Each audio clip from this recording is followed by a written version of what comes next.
रोजी होणाऱ्या नीट फेर परीक्षेसाठी कडक सुरक्षा व्यवस्था। परीक्षा होईपर्यंत पेपर सेट करणाऱ्यांना गुप्त ठिकाणी ठेवलं जाणार आहे। सर्व तज्ञांचे मोबाईल फोन, लॅपटॉप आणि वैयक्तिक संवादाची सर्व साधनं जप्त केली जातील। या परिसरात इंटरनेट वापरणाऱ्यांवरती आणि बाहेरील संपर्कांवरती कडक नियंत्रण असेल। स्मार्ट वॉच वापरावरही बंदी घालण्यात आलेली आहे। प्रश्नपत्रिका देशभरातील परीक्षा केंद्रांवर सुरक्षितपणे पोहोचवण्यासाठी भारतीय हवाई दलाच्या विमानांचा वापर केला जाणार आहे। मुंबईमधील दादर प्लाझा टॉकीज जवळ बेस्ट बसचा भीषण अपघात झालाय। चालकाचं बसवरील नियंत्रण सुटलं, त्यामुळे अपघात झाल्याची माहिती आहे। बस अपघातामध्ये दुचाकीचं मोठं नुकसान झालंय। परिसरामध्ये मोठी वाहतूक कोंडी सुद्धा निर्माण झालेली आहे।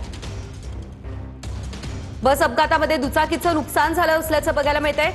मुंबईमधील दादर प्लाझा टॉकीज जवळ बेस्ट बसचा भीषण अपघात झालेला आहे।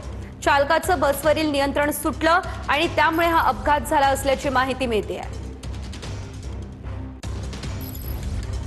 नेहमीच गजबजलेल्या असलेल्या या परिसरामध्ये बेस्ट बसचा हा भीषण अपघात झाला। चालकाचं बसवरील नियंत्रण सुटलं।